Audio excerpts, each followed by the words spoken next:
CM Nayab Singh Saini ने गुरुग्राम में home developers association की ओर से छत्तीसगढ़ के दंतेवाड़ा में सीआरपीएफ के शहीद जवानों के सम्मान में आयोजित शहीदी दिवस कार्यक्रम में शिरकत किया। इस मौके पर सीएम ने लेजरवली पार्क में शहीद भगत सिंह की प्रतिमा लगाने की घोषणा की। उन्होंने शहीद भगत सिंह, राजगुरु और सुखदेव के चित्र पर पुष्प अर्पित कर श्रद्धांजलि दी। इस अवसर पर हरियाणा के सैनिक और अर्धसैनिक कल्याण, उद्योग, वन एवं पर्यावरण मंत्री राव नरवीर सिंह, गुरुग्राम विधायक मुकेश शर्मा, सोहना विधायक तेजपाल तंवर, मेयर राजरानी मल्होत्रा भी उपस्थित थे। सीएम ने सीआरपीएफ जवानों के कल्याण स्वरूप सीआरपीएफ के डीआईजी परम शिवम को 38.25 लाख रुपए की राशि का चेक प्रदान किया। गुरुग्राम होम डेवलपर्स द्वारा एकत्रित ये धनराशि सीआरपीएफ के शहीद जवानों के परिवारों के कल्याण में इस्तेमाल की जाएगी। कार्यक्रम में पहुंचने पर एसोसिएशन के प्रधान नरेंद्र यादव ने सीएम नायब सिंह सैनी का स्वागत किया। साथियों, आज बादशाहपुर की इस धरती पर आप सभी का ये विशाल जनसैलाब आज जो उमड़ा है, ये बता रहा है कि बादशाह की जनता विकास के साथ है। साथियों, आज ये जनसैलाब ये बता रहा है कि बादशाहपुर की जनता विश्वास के साथ है और देश के यशस्वी प्रधानमंत्री आदरणीय नरेंद्र मोदी जी के साथ मजबूती से खड़ी है।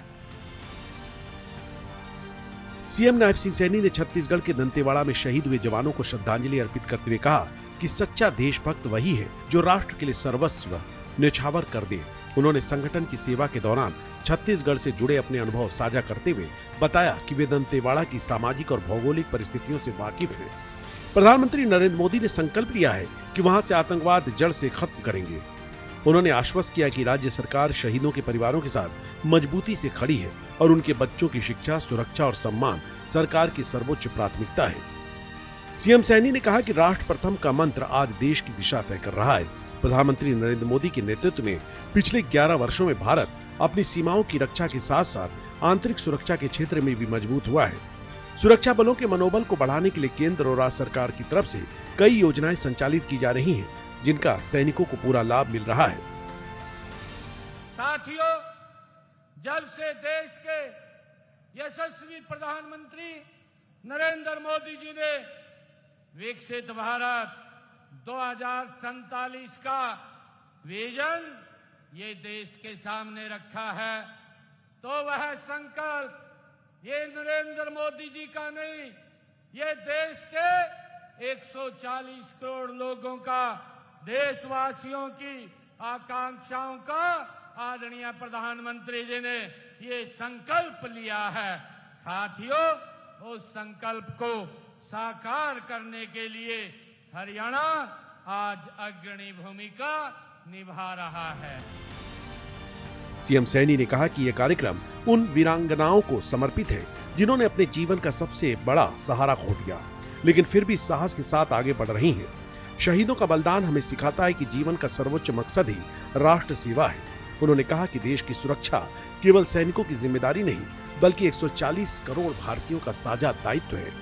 हमें अपने अपने क्षेत्र में ईमानदारी और समर्पण के साथ कार्य करते हुए राष्ट्रहित को सर्वोपरि रखना चाहिए। यही शहीदों के प्रति सच्ची श्रद्धांजलि होगी।